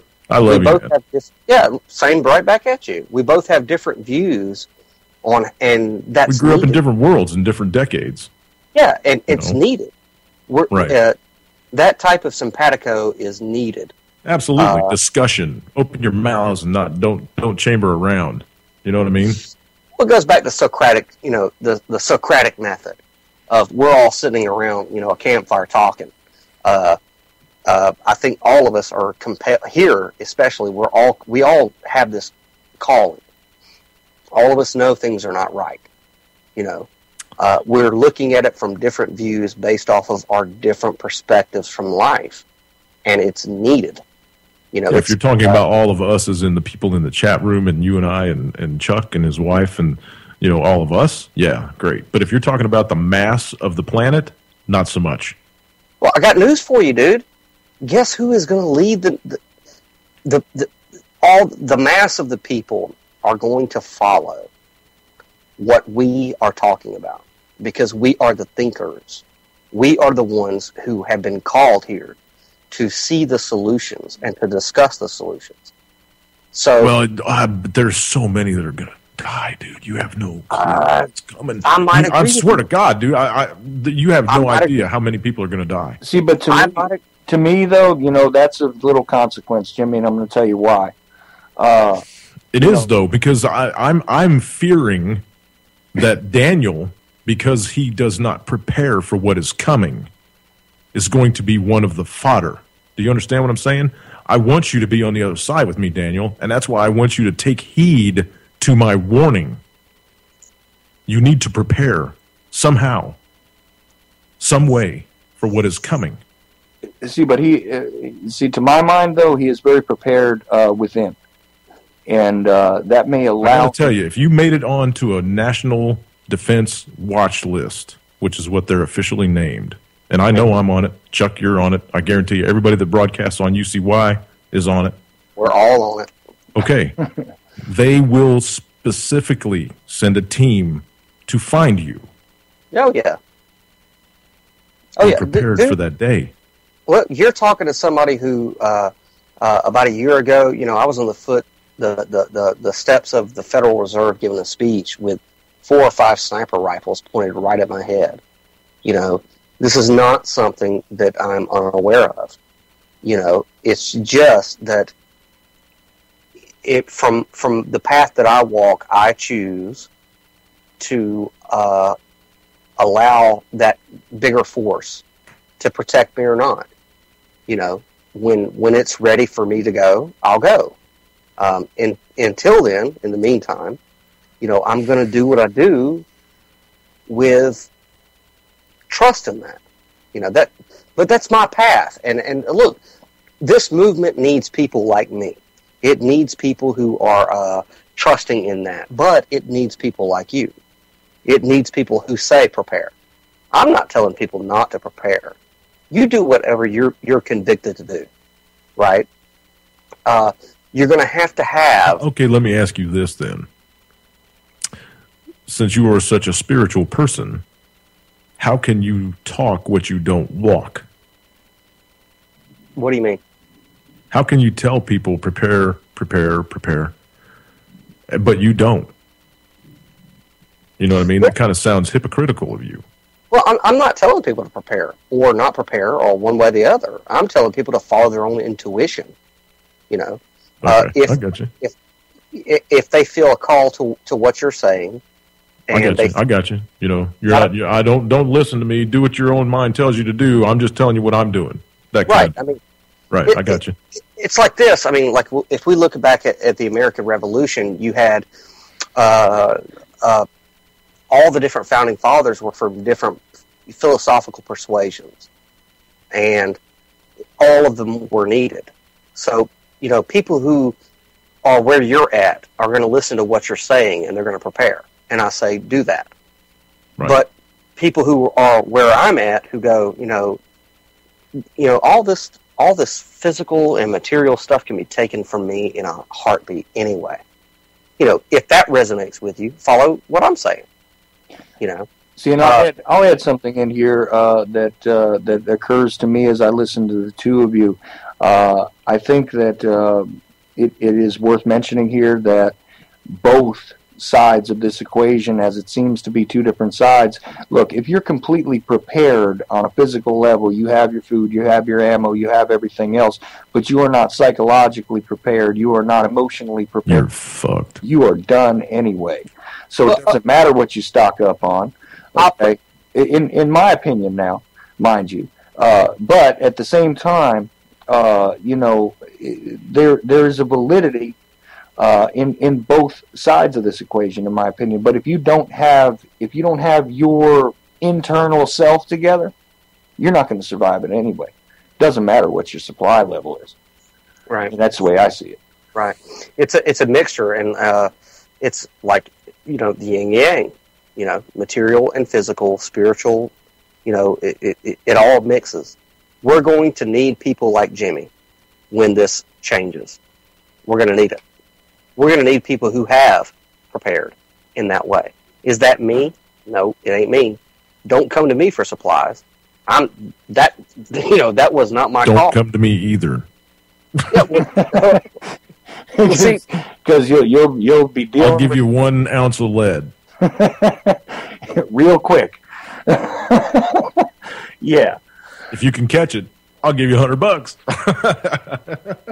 But hey, Jimmy, you never know, man. What if the person that you give supplies to has, some stuff that you need? You never know. Hey, if you're willing to barter, great. But if you're just trying to come take my shit, that's a different story. If you're going to come to me with a handout, I'm questioning that too. Right. Questioning that. I would agree with you. I would agree with you. But what I'm saying is that it depends on what you got to offer. Everybody's got their own deal. We're all going through this transition. All of us feel it in our bones, kind of like the birds. We all know that this is changing, and all of us have a role in this change. Yeah, but most look, I'm still trying to get through. Most people that are out there are going to be running around like the kid on Home Alone, screaming, pulling their hair. You know what I mean? That's what most is going to be. And if you're anywhere near a large metropolitan area, God bless you, dude, because you are going to be in deep shit. That's the one thing that I can, and the Prepper Chicks will back me up on that. She talks about it all the time on her show. Get your ass away from the metropolitan areas. Don't be caught near metropolitan areas because they're full of stupid, man. The farther east you go in this country, the dumber people get. Because you get so close to Washington, and the stupid that emanates off Washington is just thick. So, Well, in all fairness, the District of Semiramis is definitely a different animal altogether, okay? So, that's like saying California is America. I mean, look at Hunt. Hunt's in the room, right? She lives on the West Coast. She is one of the most salient individuals I have ever met on the internet. And because she's as far west as you can get before you get your feet wet. Look at Mike SLC. He was in Salt Lake City. Now he's in Portland, Oregon. He keeps going farther west because that guy's getting nothing but fucking smarter. I'll tell you what, though. We got about, 30 minutes left? Yeah. Jimmy, I'd love to hear what you have to say about 9/11. It was an inside job. Enough said. All right. If you don't believe that, you're a complete idiot. I'll throw that out there, too. Oh, if you don't believe that 9/11 was an inside job, you are a complete idiot. When did you first start investigating that? 9/12. 9/12. I watched it happen live, and I knew the moment that I watched it happen, it was fucking bullshit. Because within 30 minutes of the first plane hitting the buildings, I had a itchy feeling. I had a really itchy feeling because after the second plane hit the buildings, I watched John Scott within 5 minutes of the second plane hitting the building say, "Oh my God, this is a terrorist attack. One of the first names that come to mind is Osama bin Laden." Where the fuck did you get that name from, John Scott? Was it talked in your ear in that little earwig that you wear? Did somebody on the front desk tell you that? Yeah. Because you goddamn sure didn't know who bin Laden was, man. I know that. But you're former military, right? Yeah. Well, as I pointed out on the 9/11 show, though, they did first give us the BS line about the PLO and the possibilities of Palestine. before Arafat immediately got himself in front of some microphones right away and let us know that it wasn't them. Then the next thing they trotted out was Osama bin Laden, which of course they readily had a picture, loaded up, ready to beam out there to the world, didn't they?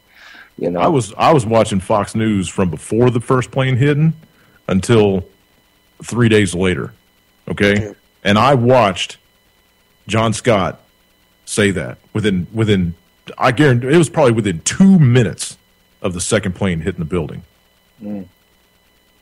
That just set me off. I was like, oh fuck. So what's your opinion on why they did that? Me or Jimmy? Jimmy? Oh, I'm not going to pretend that I can think for the people that are pulling the strings, that have all the cash, I'm not going to pretend to think for them. I don't know if they're following a script. I don't know if it was some kind of black mass to whatever god they fucking follow, or I don't know. I don't know why the fuck they would do it. I know they took a lot of freedoms from this country. I know that this country was an experiment, if you will, from its inception. The people that started this, that funded the people to come over here and build all this, did it as an experiment to see how much money they could make. And they did a goddamn good job. They ruined the best thing that ever happened to this planet in the process, though. Because, maybe not from its inception, but during a few decades, this was the best country on the planet, man. The best country on the planet. People cared about each other. They asked about each other. They lived in communities that gave a shit about the people next door and feed the dogs, and you know what I mean? That's what this should have stayed. That's what this should have stayed. But progress, I mean, it gets in the way from time to time, right? Yeah, absolutely. Absolutely. And I've noted before, I was listening to Howard Stern at the time the 9/11 attacks happened, but that gave me the CBS feed right away, because that's what he was piping into his show after the second plane hit. So, speaking of CBS, they had a reporter that was standing outside the Pentagon within 2 minutes or 3 minutes of the fucking plane hitting it, before all the fire trucks and shit showed up, right? NBC. He was standing on an overpass. NBC literally, because I just reviewed this the other day, NBC literally had somebody there about 10 minutes before. Oh, did they? Yes, they did. Well, the cat from CBS was standing on the overpass, him and a cameraman. That was all it. That was only two there. I think he got called on his cell phone and said, "Oh my God, get over to the Pentagon. There's been something." So he just grabbed his cameraman and ducked, right? And he was standing on the overpass, and he flat out said, "I've just been looking at the scene, and it sure doesn't look like a plane hit the building, because there's no parts of a plane anywhere. It looks like a missile strike to me, because there's a little bitty hole right there." And then about 10 minutes later, the roof collapsed in, because all the fire and whatever, and that, whatever else they did. And then it looked like there was a great big huge goddamn hole. But no, and then for some reason that guy just doesn't exist at CBS anymore. Yeah, well, I think probably just making that statement alone. Of course, all the people that started had footage of it. Yeah, that had footage of it. They're also gone pretty much. However, if you go to, I think it's at militaryhistory.gov. If you go there, you can actually find testimonials from people that were witnesses to the plane's approach and everything else that are completely inconsistent with the flight path according to the official story. Oh, but I want to know where the 28 pages are about the people that funded 9/11. When they did the whole investigation shit, they left those 28 pages out. I want to know where those 28 pages are that went into the whole investigation on who funded 9/11 and why they did it. Those 28 pages are redacted. Oh, yeah. I want them released. Oh, yeah. Yeah, I think a lot of it had to do with, especially at the time when 9/11 did happen, I was caught up in organized religion. There's so much there that people don't look at that really runs what's going on in the world. I know, especially here in the Bible Belt, you show up to Republican meetings, you have so many candidates that are of one view or another, but the people in the room will not vote for them if they're not they don't believe exactly what they believe. And I think with 9/11, a lot of it was to control the masses through religious indoctrination. I mean, we were told so many times that this is about the Muslims and the Jews and the Christians, and these types of narratives are controlling the masses. I know me and Chuck have talked about Israel a few times, which I think if we get into that, we're going to open up a can of worms, because that is such a big can of worms. But there are so many people who look at 9/11, the events afterwards, in scriptural, prophetic type ways, and they don't understand that this is designed. When you create a religion or a denomination where you say, okay, look, the world is going to end in this way, right? You create a self-fulfilling prophecy. The people who are sitting in your church are going to go to their Republican meetings on Saturday, and they're going to vote for the people who are going to bring that about. It becomes a self-fulfilling prophecy. Mm. And I think that's one of the big issues that really needs to be looked at, especially with 9/11, is this whole Old Testament, New Testament, Israel versus Muslims versus Christians. These are things that have to be talked about. See, now I feel as though they just seized upon that because they needed to create a new boogeyman, because we had the fall of the Soviet Union and nobody was taking China seriously as a threat to the homeland, as it's now described, right? Wonderful, wonderful phraseology there. But, there was no longer the big boogeyman of communism. There was no longer the big super enemy, so we needed to create a new one. And if anybody wants to get to the motive of this, I would say that that's precisely what the motive was. We needed a boogeyman that couldn't necessarily be constricted to a particular geographical area, and this would allow, a great many more of these wonderful adventures into various parts of the world under the guise of fighting the concept of terrorism. So the war on terror itself is the motive in my estimation. Now maybe I'm looking at it from far too simple a point of view here, but it just seems to me that that's exactly what it was for. Jimmy? It was about control. Yeah. So is religion of all facets. It's about control of the human population, as many as you can get your hands on. One of these idiots, pretty soon now, is going to try to pass the gun legislation, and they're going to try to come take everybody's guns in this country. I don't know if they're going to wait for the dollar to collapse or if they're going to do it beforehand, but that's why all these MRAPs are around. That's why you saw that bullshit at Ferguson. They're prepping. They're prepping. Oh, yeah. See how the people are going to react, and they're kind of guesstimating how many they're going to have to kill to get the job done. What's so funny about it is, like here in Warner Robins, we're a big Air Force town, and me and the crew, we jumped onto the Lunco Bearcat thing. Just about every city in this country is getting these Bearcats. These militarized. Do you think there's anything funny about it? Well, it's not funny. Yeah. No, it's not funny. It's very disconcerting to me. But whenever our city council had their meeting and they passed it off as a rescue vehicle, this thing is not a rescue vehicle. This thing is an assault rescue cops.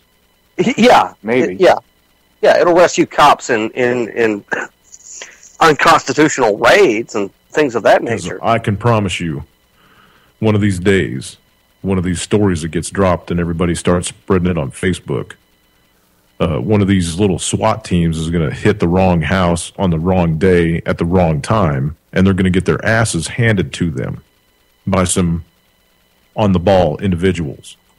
Well, there's a part of me, man, that wants to say I look forward to that, because I do.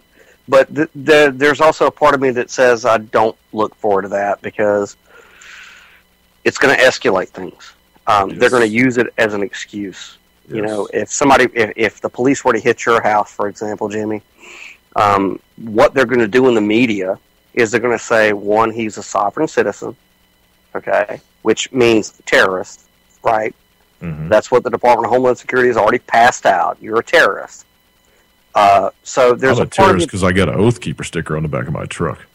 Yeah, I'm a terrorist. I got a Ron Paul sticker. You know, we're all terrorists. So there's a part of me that says, yeah, I look forward to that. I can't wait for that to happen. But then again, I'm nonviolent. You know, I don't believe in that. But it's coming. I mean, the day is coming where that's probably going to happen. But with Warner Robins, I mean, when we went down there and we protested this thing, we don't want you guys to pay $175,000 for a frickin' tank in our town. Oh, no, they're supposed to give them away. They just gave them. Yeah, it's a grant. I mean, they tried both ways here. They tried with taxpayers' money. Oh, they so tried they with wanted one. yeah. And on top of that, they got this other thing, which is like a MC. I forget the acronym for it, but it's like an M-CTV thing. But it's 2 tanks essentially that this town is getting. And if you've ever been to my town, there's no need for either of them. But what's coming down the pipe is the Warner Robins Police Department is getting fed information from the Air Force Base that China has threatened us with EMP attacks, right? Yeah. So they got a bunch of SWAT guys down there, all itchy trigger fingers and shit, and they're looking at their chief, going, "Hey, man, those cats up at Podunk, Iowa, got one. Why can't we?" Yeah, exactly. That's what they're doing here, and they're even in the small city where I am. During the whole Ferguson thing, when it was really hot in the media, there was a front page story in the local newspaper showing us our MRAP. By the way, we have one of these too. For no apparent reason, Wasn't it Barry that said military weapons don't belong on our streets? Well, yeah, but he's also, the most transparent presidency that's ever going to be also, Jimmy. Yeah. So, He's a little ebony for that, I think. Well, maybe. It's hard to be transparent when you're that color. Well, now I see. I don't even want to ascribe a color to him because there's something otherworldly about this guy. Oh, I'm just saying. Never mind. I know what you're saying. I'm not disagreeing too much. Also, remember he has a pen, by the way. So. And his husband can kick his ass. Oh, I guarantee that. I guarantee that. What did you say? Definitely could dunk a basketball on him too. Oh, hell yeah! Michael could outdunk him in a minute. That's what I'm figuring. Yeah, she's buffer than him. She, whatever. It's buffer than him. They were walking down, doing the whole 9/11 thing when they took when they did the moment of silence shit, and they were walking down through the White House lawn, side by side, and then Biden standing over there by himself, like I guess his wife didn't want to show up or whatever, but he's all. But anyway, Michelle is as tall as he is, and she's got broader shoulders than him. She could fuck him up in a minute. Tremendous trap muscles, man. Oh my God, man! Yeah, it's been lifting. Oh yeah, that's for sure.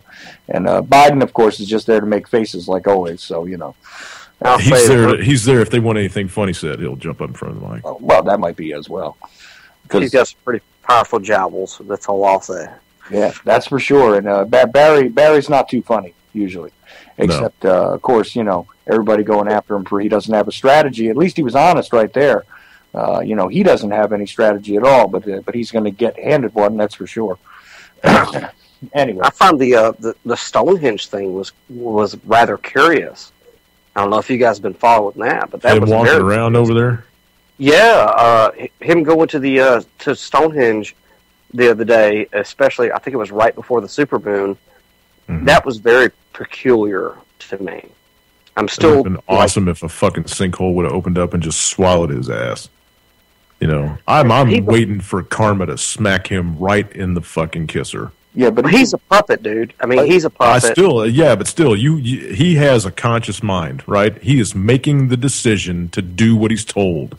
Right, yes. So ultimately, he is culpable, if anything else. Right? Yeah, I agree. He's culpable. And one of these days, karma is going to punch him right in his goddamn mouth. And I can't wait to see that day. Well, I'll tell you this, though. I'm a little leery of the idea of President Biden, even if it only lasts a couple of days. So That's not pretty good. they'll smoke them both, and Kerry will get in. Oh, yeah. Well, at least they took the bolts out of his neck. He's all right. Shit. That guy is so goddamn creepy to look at, man. He makes my skin crawl. Well, I figured that's what happens when you put a Muppet in the microwave for a little while. I mean, that's about what that looks like to me. But anyhow, so look, we're down to like about the last 15 minutes. Yeah, I'm sorry I tore up your show, dude. Don't be sorry. This is kind of what I wanted to go back and forth here, and also to see the common ground, because Daniel's an interesting. Yeah, I didn't want it to end on a bad note between Daniel and I. No, definitely not, because there is an interesting harmonic in his beliefs, which is a little bit different than mine, but I see the value in what he's got to say and his stance. Like I said, I can't entirely embrace it, just like I don't entirely embrace your stance either. I'm kind of somewhere in between the two of these, and I do believe that both of these particular sort of postures are valuable things when we're moving forward here. And the point is well taken that look, if it all comes to an end tomorrow, if it all comes to the great change, I'll call it, tomorrow, whether it be through a financial collapse or the actual ignition of the Third World War, which I still am of the opinion that we're basically staring it in the face. I think we're already in it, and just nobody has made the according to declaration. Pope Frank, we are. Well, what can I say about Francis over there? Not why I named my son, by the way, just so everybody knows, especially that idiot who keeps calling me a papist, which I am not. The black pope. Yeah, well, but it looks like we got a black pope and a black president. Hey, no, why not? No, my son is actually named after my father, so just keep that nice and clear. Right on, Frank. And but I wanted to see if you guys had anything you wanted to kind of say in closing about this, and Daniel, I know that you have definitely found this interesting, so I was curious what your final thoughts are. One, I think it's good that people like us can sit down and have a conversation civilly. I think that that's something that people lack, civility. Yeah, without a bunch of fuck yous and all that. Yeah. I mean, Jimmy and I might have different perspectives on things, but I think that tonight especially we have shown everyone that we can do it civilly, that we can have these discussions civilly, that we can find common ground on where, all right, we disagree on a lot of things. Where do we agree? And once we find that place, where do we go from here? I think that's the most important thing. I look towards the future. I look towards where we are going. And, I'm glad that we had this discussion tonight. We might have different views, and hey, who's to say Jimmy's not right? Who's to say I'm not right? Who's to say both of us are probably not right? Or right. So I think it's been, a good experience just to be able to hash it out. And I think that so long as we keep this type of discussion going in the way that it's going, I think that we're going to progress, not only as a nation, but as a people. So, and like Jimmy said, he'd like to talk to me off air, and that'd be great. I'd love that. I feel a kindredship with him, even though we disagree on some things that other people might not feel. So, what I would just say is, everybody keep your head up, keep your chin up in this movement, in everything that we're doing. I think that we have to do that together. And sometimes we all feel like we're in the dumps. You know, we all feel tired. We all feel like it's all riding on us. And that's not true. What is true is that we are all walking each other home together. And, you know, that's something that I just want to put out there. I think we're all walking each other home. And we need to have that lens on our perspective. That even if somebody doesn't agree with you 100%, they might have a valid point. You know, and they probably do, based off their own life experience. And, you know, take that and adopt it. So, love you, Chuck, and love you, Jimmy. And let's see if we can't change the world together for the better. Excellent. Thank you, Daniel. Also, you know, I love both of you guys, and I'm really glad that we did this because I find both points of view very valuable, and I don't think they are, you know, desperately different. I really don't. But, Jimmy, your final thoughts? Well, tonight I made a new friend, which is a positive.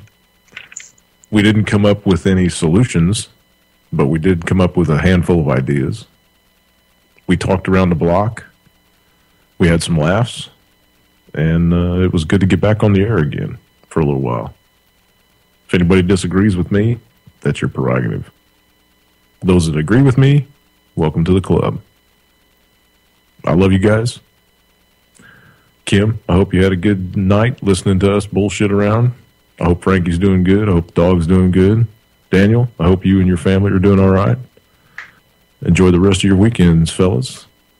I'll let you close the show, Chuck. Well, thank you. And also to my older son who is listening, I always try to encourage you to keep your mind open because you can learn something. Even if you don't agree with what you're listening to, son, you can always learn. And I apologize for my foul mouth. And both of these gentlemen are intelligent and good men in my estimation. And I hope that they have inspired some sort of thought in your mind, especially, son. But also to the rest of the listeners out there, I really appreciate you. And I hope that we have inspired some sort of thought here tonight, because that is usually what I am about, is trying to get you to take a look at some things that maybe you have not looked at in the past, or to put a new look on some things that you have already examined, and perhaps you can evolve just a bit more, because after all, that is what I am after, is the evolution of myself, the evolution of my family, my friends, and I would like to see all of us make it to the other side in good shape. And that is the other side of the tragedy that's coming. That is the other side of this life. That is the other side of this cycle. This is what I'm all about. So the fifth world. Yes, sir. Hopefully, this is what we will do. And I'm going to do everything I can to make sure that that my people, family, friends, like-minded individuals, everything that I can possibly do to assist them to do that, to make myself a little bit better every which way that I can. That is exactly what I'm going to do, and that's what I try to do on this show. And I hope that everybody that was listening got something out of it at the very least. So I want to thank you guys for joining me tonight, because this was definitely interesting, and I feel as though, yeah, you're right, Jimmy, we didn't really come up with any great solutions, but we definitely started some new conversations if people were listening and if people were thinking. So, hats off to both of you guys, and I'm very, very glad. Of course, yes, Jimmy, you did lose it on the language a little bit on me there, but sorry, man. I knew that was going to happen. It's all right. And my sensor button's broken. I know, and it's okay, man. You wouldn't be you if it wasn't, so it's all right. And again, I'm very glad to have encountered the two of you on my journey. That's for sure. And everybody that I've encountered, even those that disagree with me and decide to call me names, you know what? I'm also happy to have met you, because at least I've inspired something. So inspiration in and of itself is a reward as far as I'm concerned. How old's Minnie, Chuck? Yeah, well, let's see now. He was born in 2002. Oh shit, he's young. I'm sorry, man. I need to clean my shit up, man. Well, it's okay. Charlie's heard his daddy use the same kind of language. That's for sure. I usually try not to do it on the air, but what can you do, man? We do have that freedom, and I don't have a delay button, so it is what it is, right? Right. You can just yell beep really loud when you hear it coming. Well, I could, but I'm just and then that'll just sound crazy. So, no. I can just clean up my mouth. That's what I can do. I'm an articulate individual. I should be able to get my point across without cursing every 3 seconds. Well, but when you get passionate, sometimes you lose control, man. This is, believe me, I do the same thing. F yeah, man. F yeah. Yeah. I can clean it up, though. I know. I recall. So, with just a couple of minutes left, I'm just going to say this. I am very sure that Jimmy will be back on the air somewhere, and I will gladly let you guys know when that happens to tell you where you can find him.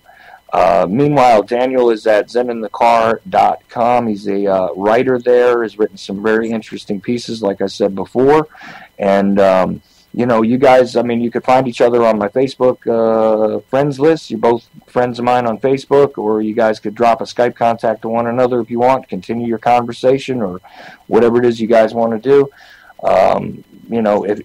If I did nothing else, I put the two of you together for a little bit. So yeah, we'll hook up, Daniel. Who knows? I'll find you on Facebook. Yeah, no worry. And again, this has been the Ochelli Effect on UCY.tv. And I do. You still got 3 minutes, man. Don't roll it out yet. Well, okay. See, you know what the problem is? My clock is not in sync with the network. I know. And, the other night you were like, well, we got about 3 minutes left, and then your music started. I was like, whoa, that was a fast 3 minutes. Yeah. Exactly. Yeah, exactly. You need to hit sync on your computer, man.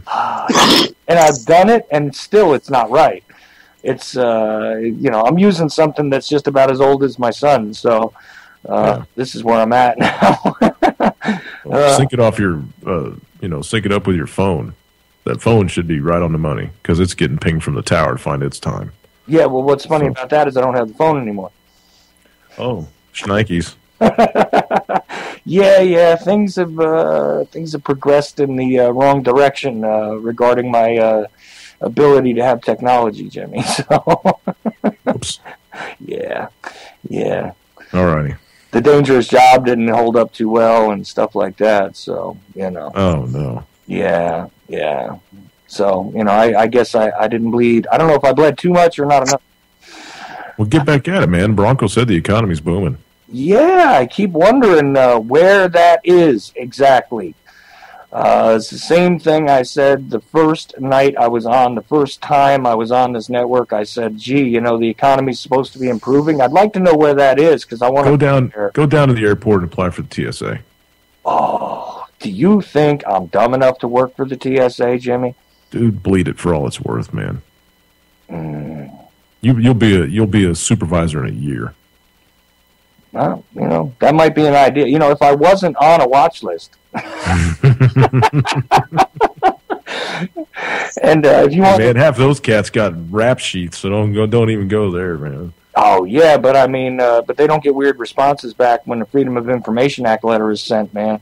Yeah, true. That is a story I got to tell one night. I don't think I've actually told that on my show yet, but with 1 minute, man. With my blessing, anybody out there, if you ever want to have fun, go ahead and make a Freedom of Information Act request with my name on it and see what comes back. It's hysterical. You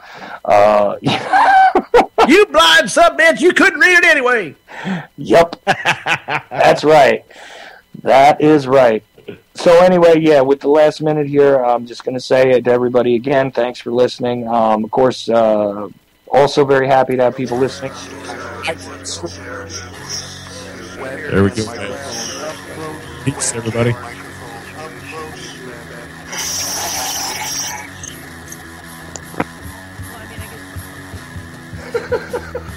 At the age of 19 in 1962, she was See, but I have the files. I read this stuff at the National Archives, and I read these other things. I said to myself, how can that be possible? The brain, you know, days and the fondle slab of choice. I don't know when that was. It doesn't really matter. Internet, professional wrestlers, and not Jesse Ventura style. It doesn't matter where the information comes from as long as it's real. It doesn't. It's hard to get real information because seriously, they don't want you to just read.